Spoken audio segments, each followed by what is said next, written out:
mga kalapatids, pupunta nga tayo ngayon sa tulay. Titingnan natin kung may nahuli na ba sila kuya. Update ko na lang kayo mga kalapatids pag nandoon na ako. A few moments later. Kalapatids, papunta na nga tayo ngayon sa tulay. Kasama ko nga ay pamangkin.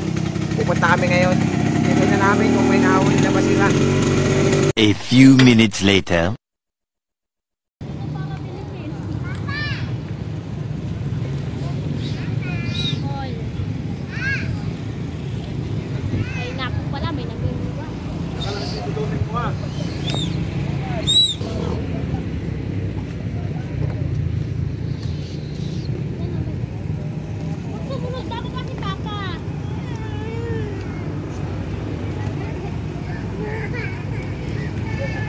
Yun mga kalapatids, nakahuli na nga sila ng isa.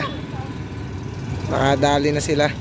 What's up mga kalapatids? Ito ang mga nahuli nila doon sa baba ng bangka. Yan. Hello. Diba? Dito na.